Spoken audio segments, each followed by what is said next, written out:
한국 현대사 부록을 시작하겠습니다.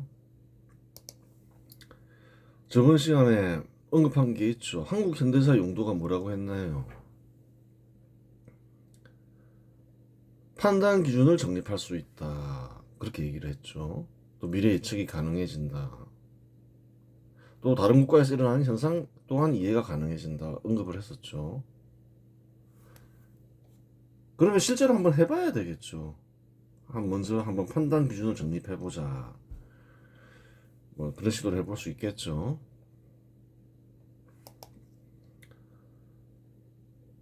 근대국가 수립 세력과 근대국가 수립 반발 세력의 그래요. 대립을 통해서 역사가 형성되는 과정을 살펴보았죠. 그러면 우선 해야 될 게 뭘까요? 근대국가 수립 세력과 근대국가 수립 반발 세력을 판단할 수 있는 기준을 한번 만들어 볼 수 있는 거예요. 그렇죠.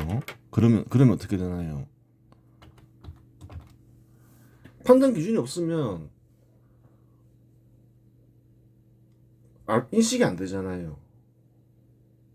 기본적인 어떤 개념 규정이 돼야지, 저 사람 혹은 저 집단은 왜 저런 일을 하느냐. 그게 이해가 되는 거죠.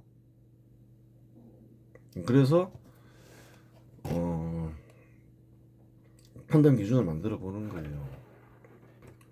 역사는 사람들이 하는 일이잖아요. 하는 일을 통해서 이루어진다는 거예요. 현대사를 이해하는데 근대국가 수립 세력이 뭔지, 근대국가 수립 반발 세력이 뭔지를 모르면 현대사를 이해할 수 있냐는 거예요. 한국 사람 하더라도 이해가 가능하냐는 거예요. 불가능하다는 거예요. 또 현실에서 일어나는 일을 이해할 수가 없다는 거예요. 음, 그래서 한번 판단 기준을 한번 만들어 보자. 그렇게 얘기하는 거죠. 우파와 좌파를 나누는 건 뭔가요? 근대국가 수립 세력과 근대국가 수립 반발 세력을 나누는 첫 번째 기준은 생산과 소비에 대한 입장이죠. 간단하게 얘기하면 경제에 대한 입장이죠. 그래요. 첫 번째는 뭐냐? 민간 기업을 육성하느냐? 아니면 민간 기업을 부정하면서 육성을 반대하느냐? 거기에 따라서 이제 근대 국가 수립 세력은 뭐예요? 민간 기업 육성을 장려하죠. 근대 국가 수립 반발 세력은 민간 기업을 제한하고 부정한다는 거예요. 그러면 왜 근대 국가 수립 세력은 민간 기업을 육성할까? 육성을 장려할까? 그걸 생각해야 되는 거예요. 아무 이유 없이 민간 기업 육성을 장려하는 게 아니라는 거예요.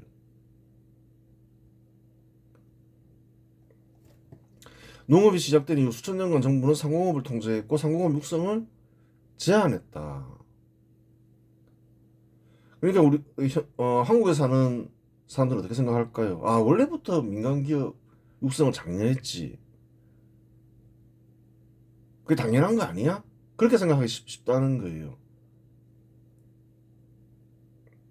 한국에 사는 사람들은. 근데 그게 아니라는 거예요. 큰 착각이라는 거예요.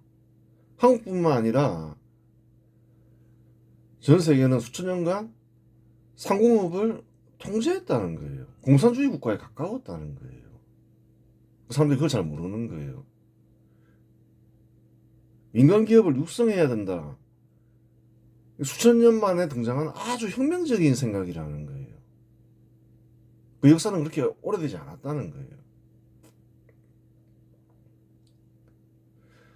그 결과 상공업에서 양질 일자리가 대량으로 공급되는 일은 없었다. 잘 생각해 보라는 거예요. 양질 일자리가 대량으로 공급됐냐는 거예요.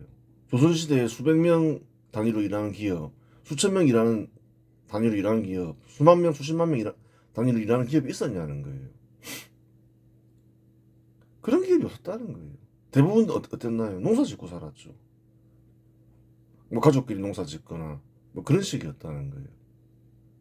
근로자라는 직업이 전혀 없었다고 얘기할 수는 없지만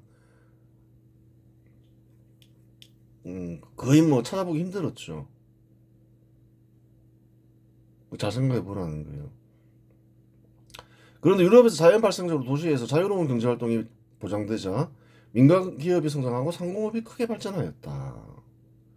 민간 기업이 양질 일자리가 대량으로 공급되고 소득이 크게 증가함으로써 공동체는 부강해지고 공동체 구성원은 풍요로운 삶을 살게 되었다. 사실인 거예요, 거짓말인 거예요? 사람들이 거짓말하고 있는 거예요. 거짓말하는 게 굉장히 많고 거짓 유포된 가짜 뉴스가 많다는 거예요.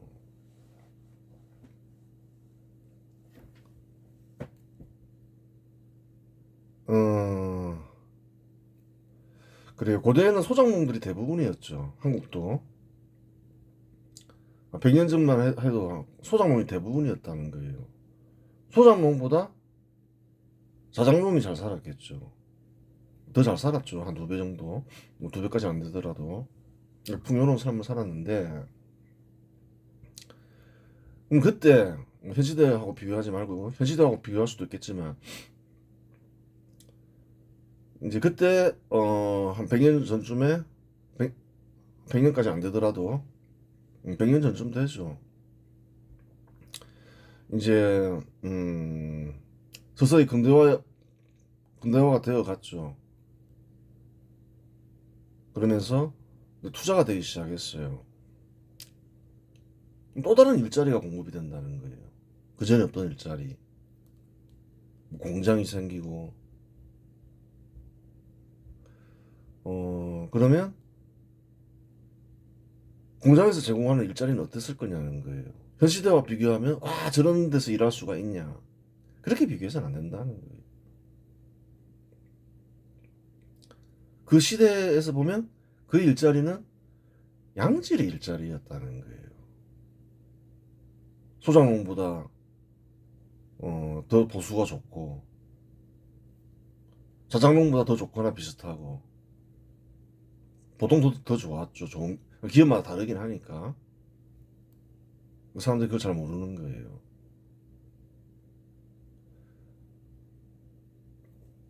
공장에서 어린 아이들을 시키지 않았냐. 아니 뭐 기업 소유주가 뭐 아이들 일을 시킬 수 있나요? 근대 국가에서 부모가 시키는 거지. 그 당시 아이들은 지금의 아이들과 비교하면 안 된다는 거예요. 문명률이 한 70% 80%에 달했다는 거예요. 공부 안 시켰다는 거예요. 그냥 어린아이들 그냥 일 시켰다는 거예요. 공장에서 어린아이를 시켰으니까 근대 국가가 나쁜 국가다 그런 게 아니라는 거예요. 고대는 수천 년간 아이들한테 일을 시켰다는 거예요. 공부 안 시키고. 그렇죠. 근데 근대 국가가 어느 정도 발전한 데에서는 부유해지면서 그때부터 이제 아이들한테는 일을 안 시키게 됐다는 거예요. 그 근대 국가 쉽게 얘기해서 근대 국가 수립되면서 아이들의 인권이 보장되기 시작했다는 거예요. 그 사실 알아라는 거예요. 잘, 잘못 생각하는 사람들이 많다는 거예요.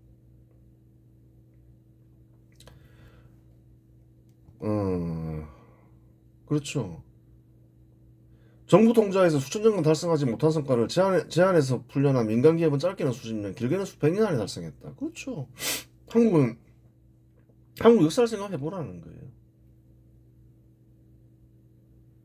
어, 불과 수십 년 만에 달성했죠.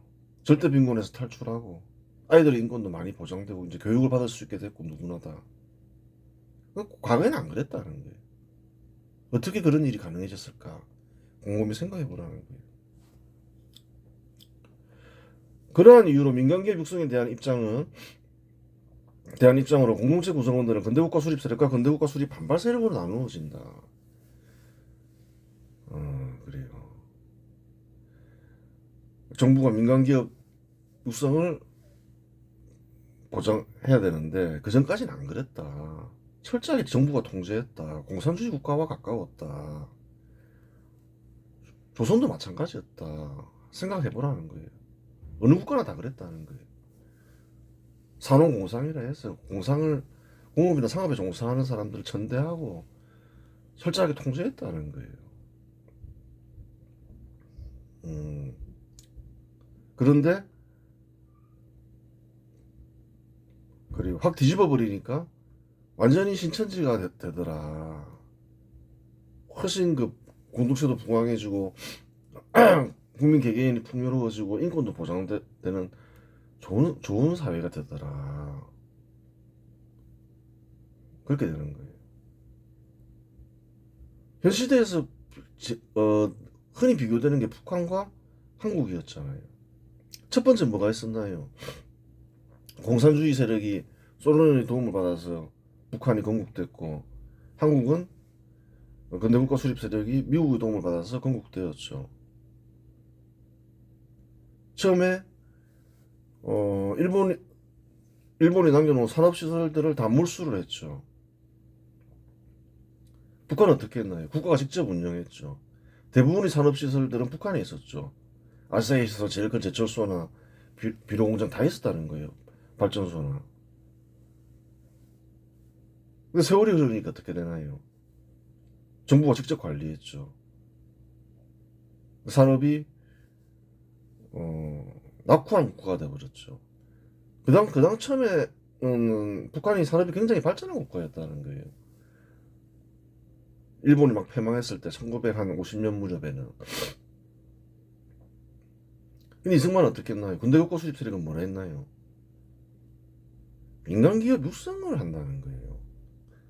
전혀 완전히 상반된 정책을 실시했죠. 다 그 민간인들한테 불화했다는 거예요. 그 뒤로 이제 여러 정부들이 민간기업을 육성했죠. 그랬더니 어떻게 됐나요? 완전히 다른 국가가 되어버렸다는 거예요. 역사적으로 확인이 가능하다는 거예요. 괜히 민간기업 육성을 장려한다 그런 게 아니라는 거예요. 그러한 생각은 인류 역사를 보면 아주 최근에 나온 생각이다. 혁명적인 생각이다. 그랬더니만 훨씬 국가와 국민들에게 이루어서 민간기업 육성을 장려하는 것이다. 그걸 알아라는 거예요. 근대 국가가 충분히 발전한 곳에서도 민간기업을 부정하면 민간기업을 제한하거나 부정하는 인사들이 있다. 한국은 근대 국가 제법 발전한 국가인데 이건 나쁜 국가다 이러면서 공산주의가 좋은 거지 그런 사람들 많죠. 특히 공산주의자들은 민간기업을 제한하거나 부정하는데 이는 놀랍게도 고대의 상공업을 통제하는 일을 선으로 여겼던 이들과 입장이 동일하다. 그걸 모르는 거예요. 공산주의만 선택하면 뭐 고대 농경국가로 돌아가 버리더라. 농국가로 돌아가 버리더라. 북한도 그러하고 다 그러하죠. 산업이 낙후되면서. 왜 그런 일이 생기지? 근데 고대 국가에서 이제 주류였던 인사들과 공산주의자들이 생각이 똑같다라는 거예요. 그렇잖아요. 근대 국가 수립 인사들은 어떻게 생기나요? 고대 농경국가를 뒤집어 엎어버린다는 거예요. 정부 통제? 그거 하니까 결과가 보니까 영 아닌데 민간기업 육성해보자. 민간기업 육성하니까 천지차인데. 근데 이제 그런 근대국가 수립을 부정하면 어떻게 되나요? 그게 잘못됐어 이래버리면 어떻게 되나요? 다시 정부 통제로 돌아가 버리는 거죠. 똑같다는 거예요. 뭐 이런 이유 저런 이유는 뭐 서로 다르다 하더라도 결론은 뭔가요? 똑같다는 거예요. 그래서 공산주의 정책을 실시하면 어떻게 되나요? 다 산업이 낙후되면서 고대 농경국가로 돌아가 버린다는 거예요. 인권이 유린되고. 따라서 고도의 간섭적 생각을 전승하고 중시하는 이들은 공산주의자가 되기 쉽다. 그렇겠죠. 고도의 간섭적 생각과 공산주의는 같은 거니까 그 생각에 따라서 행동하면 결론은 똑같다는 거예요. 민간기업 육성을 장려하며 성장에 제한을 두지 않는 이들은 근대국가 수립 세력 인사가 된다. 그렇죠. 기업이 성장하면 성장할수록 양질 일자리를 대량으로 공급하고 공동체를 부유하게 하는데 특별한 이유가 없는 이상 민간 기업의 성장에 제한을 둘 이유가 없다. 말했잖아요. 민간 기업 성장을 장려한다고. 그랬더니만 양질 일자리가 대량으로 공급되더라. 그러면서 근로자 신분이 생기는 거예요. 그래요. 특별한 이유는 별것 아니다. 아무리 민간기업 육성을 중시한다고 하여 타인의 생명과 재산을 해치는 일을 하게 할 수는 없기 때문이다. 특별한 일이 없으면 그래요. 아무 민간기업이나 육성하지 않겠죠. 뭐 기본적으로 뭐 타인의 생명과 재산을 해치는 일, 뭐 조폭 이런 걸 육성할 수는 없잖아요. 특별히 그런 게 아니면 뭐 제한을 두지 않고 육성을 민간기업 설립을 자유롭게 하고 또 성장을 방해하지 않는다는 거예요. 크면 커질수록 좋은 거죠. 양질의 자리가 대량으로 공급되는데 왜 그 성장을 제한해요? 제한할 이유가 전혀 없다는 거예요. 음. 김대중 때부터 제한하니까 이제 점점 갈수록 힘들어지는 거 아니에요. 젊은 사람들 취업하기도 힘들어지고. 근로자를 위한 게 아니라는 거예요. 충분히 발전한 근대국가에서도 고도의 간섭적 생각이 전승되고 있고 공산주의 세력이 퍼뜨린 공산주의적 발상이 널리 유포되고 있다. 유포되어 있죠. 한국도. 그러한 이유로 그러한 곳의 많은 국민들은 입장을 정하지 못하고 상반되는 두 종류의 생각을 동시에 지니며 이익 따라 유익 따라 우파 인사가 되기도 하고 좌파 인사가 되기도 한다. 그러한 인사들은 껍데기 세력을 분류할 수 있다. 근데 이 고도의 간섭적 생각, 공산주의적 생각 이건 같은 거죠. 근데 근대국가 수립 세력 인사는 완전히 다른 거라는 거예요.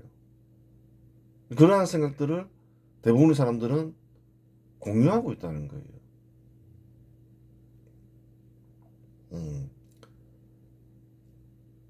이제 깊이 생각을 해보고 아니면 뭐 직관을 통해서 이게 맞다. 그러면 성향이 정해지는 거죠. 안 그런 인사들도 많다는 거예요. 그런 사람들은 껍데기 세력이 된다. 왔다 갔다 한다. 근대국가 수립 세력은 정책적으로나 법적으로 민간기업 육성을 통하여 산업 발전을 달성하고자 한다. 그렇죠.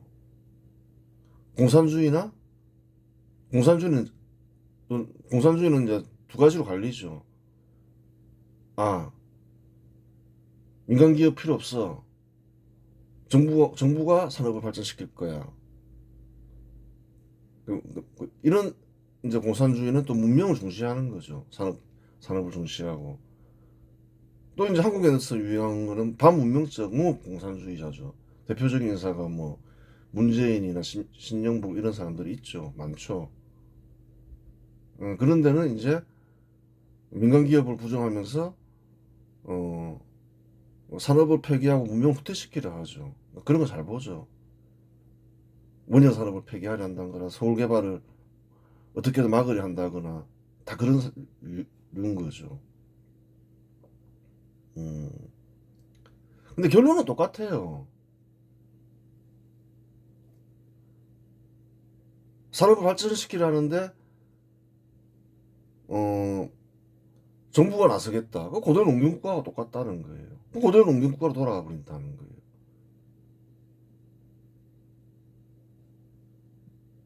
결론은 똑같다. 어떤 입장, 반문명적 입장을 취하는 공산주의가 문명적 입장을 취하는 공산주의가 그걸 알아라는 거예요. 그 시스템 자체가 고대 농경국가 시스템이라는 거예요. 그러한 이유로 기업 설립을 장려하여 돕고 기업의 성장을 돕는다. 근대국가 수립 세력은 그렇죠. 기업이 성장하면 성장할수록 양질 일자리를 많이 공급하고 공동체를 부유하게 하기 때문에 기업의 성장을 제한하지 않는다. 부강하게 하죠. 또 부유하게만 하는 게 아니라 공격도 강하게 하잖아요. 그래요. 군사력을 키우기 위해서는 부유해야 될 거 아니에요. 또한 신산업을 육성할수록 보다 많은 기업과 보다 질 좋은 일자리가 생기기 때문에 신산업 육성 정책을 장려한다. 그렇죠. 근대국가 수립 세력은 그렇죠. 한국의 근대국가 수립 세력은 이제 세력 중에 이제 군사정부가 됐나요? 신산업 육성 정책에 올인했죠. 크게 성공했죠. 그래서 뭐 중화학공업, 반도체 산업, IT 산업 다 군사정보가 육성했잖아요. 그걸 한국인들이 먹고 살잖아요.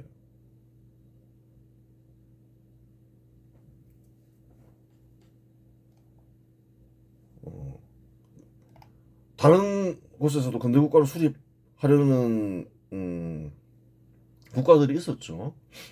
음, 대표적인 나라가 칠레인데 칠레는 남미에서 제일 잘 살죠. 그래도 한국보다 훨씬 떨어지죠. 거기에는 신산업 육성 정책이 없었던 거죠. 군사 정부를 무시하면 안 돼요. 한국에 어, 한국에서 몇천 년에 한 번 있을까 말까 한 번영결이 이끈 정부라는 거예요. 그 공적이 실로 크다는 거예요. 그래 군사 정부에는 다른 군대 국가 수립 세력 인사들에게서는 발견할 수 없는 신산업 육성 정책이 있었다는 거예요. 그 성공시켰고 그 대단한 일이었다는 거예요. 한국에 무슨 뭐 조선업이 있고 제철소가 있고 어, 남한을 가리키죠. 그런 게 있었냐는 거예요. 반도체 산업이 있고 그랬냐는 거예요. 근대국가 수립 반발 세력은 민간 기업의 성장을 제한하려 하거나 경우에 따라 부정하면 국유화하려 한다. 그렇겠죠, 뭐. 민간 기업 제약시하니까. 고대 농경국가 인사들이 그랬죠. 민간 기업을 제약시하기 때문에 필요하고로 민간 기업의 설립을 허용하더라도 이런저런 핑계를 대면 민간 기업의 성장을 제한한다. 대기업을 제약시하잖아요. 한국의 근대국가 수립 반발 세력은 대기업 제한, 대기업이 다른 산업 투자 제한과 같은 정책을 선호한다. 그 대기업 성장하다 보면 또 다른 산업에 또 투자할 수도 있고 그런 거죠. 그러면 뭐 왜 투자를 막아요? 국가가 부여해주고 양질 일자리가 많이 생기는데. 또한 대기업을 제한하는 대신 중소기업 육성을 추정하기도 한다. 그렇죠. 김대중 정부 이후에 대부분 다 더불어민주당 인사들이 그렇게 주장하는 거죠. 그래요. 국민의힘 인사들은 그게 맞는갑다 이러면서 또 다른 특별한 조치를 취하지 않고 그래요. 이게 혁명적이었다는 거예요. 민간기업 유승 장려. 한국인들은 그거 당연한 거 아니야? 당연한 게 아니라는 거예요. 최근에 나온 생산과 소비에 대한 혁명적 발상이라는 거예요. 자유로운 경제활동 보장, 자유로운 경제활동 제한 부정. 근대국가 수립 세력은 자유로운 경제활동을 보장하겠죠. 반대로 근대국가 수립 반발 세력은 자유로운 경제활동을 제한하거나 부정한다는 거예요. 판단 기준을 만드는 거예요. 여러 가지가 있겠죠. 여러 가지를 이렇게 보라는 거예요. 판단 기준을 만들어서. 대체로 근대국가 수립 세력 인사들이 주장하는 바 기준에 합당한 사람이다. 그러면 이제 그 사람은 근대국가 수립 세력 인사로 분류되고, 그렇지 않으면 근대국가 수립 반발 세력으로 분류되겠죠. 아니면 껍데기 세력. 뭐 말이 왔다 갔다 하면 투자와 거래에 제한을 두면 둘수록 민간 기업의 설립과 성장은 어려워진다. 그렇죠. 그러한 이유로 타인이나 타집단의 생명과 재산에 피해를 입히지 않는 이상 자유로운 경제활동을 최대한 보장한다. 투자를 못하게 해요. 너 공장 짓지 마, 민간인들은. 그러면 이제 민간기업 설립이 어려워지죠. 또 어느 이상 성장하지 마. 각종 불이익을 줘요, 성장하면. 그러면 성장 제한받게 되는 거죠. 그런 일을 하지 않는다는 거예요. 근대국가 수립 세력에서는. 자유로운 경제활동을 보장한다. 근대국가 수립 반발 세력은 민간기업을 제약시하기 때문에 자유로운 경제활동을 최대한 제한하려 하거나 금지시키려 한다. 이 핑계 저 핑계 대면서 자유로운 경제활동을 제한하려 하죠. 통상 민간기업을 제약시하는 공산주의 세력이 이러한 입장을 취하는데, 이는 고대 농경국가가 상공업을 천시하며 자유로운 경제활동을 제한했던 것과 결과적으로 똑같다. 한국의 공산주의 세력 인사들은 자유로운 경제활동 그런 거는 문제 있어 이 핑계 저 핑계 되면서 부익부 빈익빈양 양산해 뭐 이런 것도 하고 막 오만 소리 다 하죠.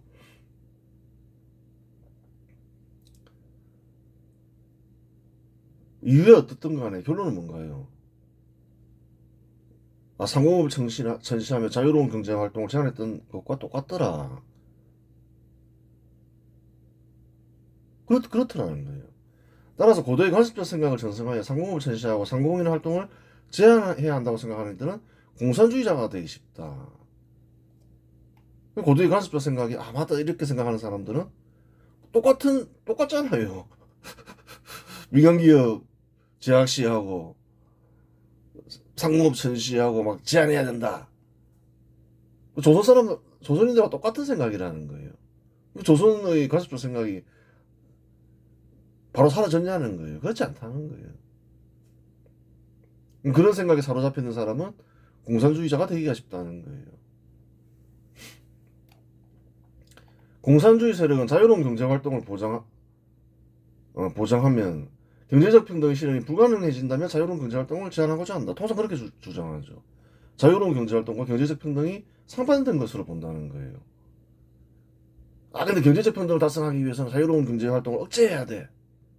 보통 그렇게 주장하죠.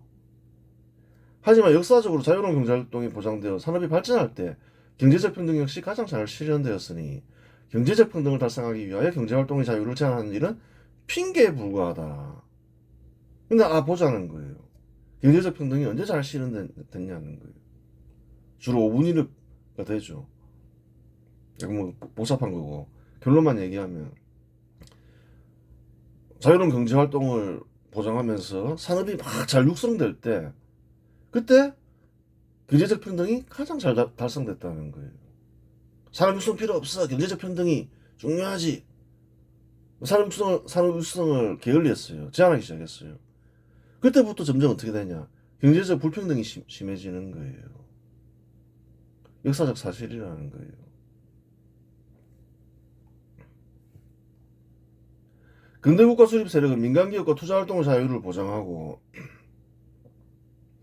근대국가 수립 반발 세력은 투자활동의 자유를 제한한다.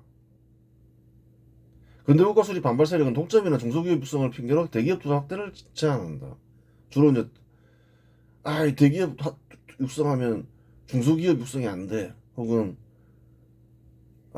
대기업 너무 커지다 보면 이상해져. 국가에 안 좋아. 독점할 거야. 이런 처럼 핑계 된다는 거예요.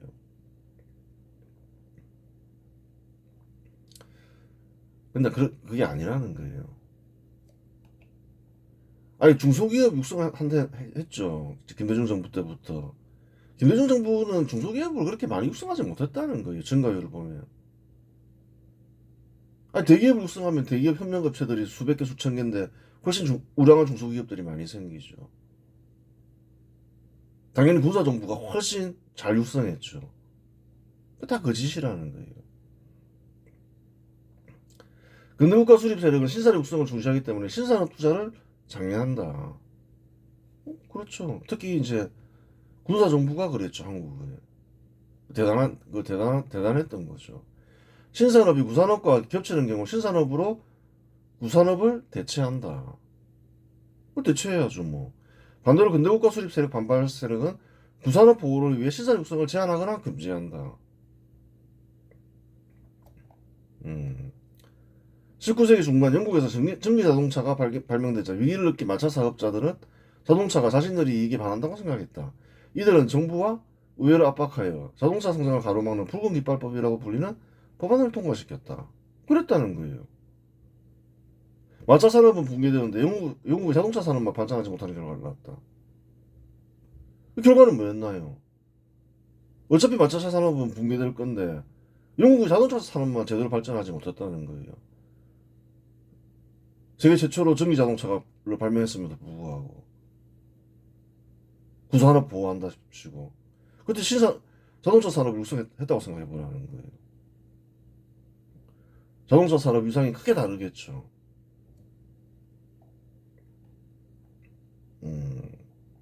근대국가 수립 세력은 거래의 자유를 최대한 보장하지만 근대국가 수립 반발 세력은 거래 자유를 제한하려 한다.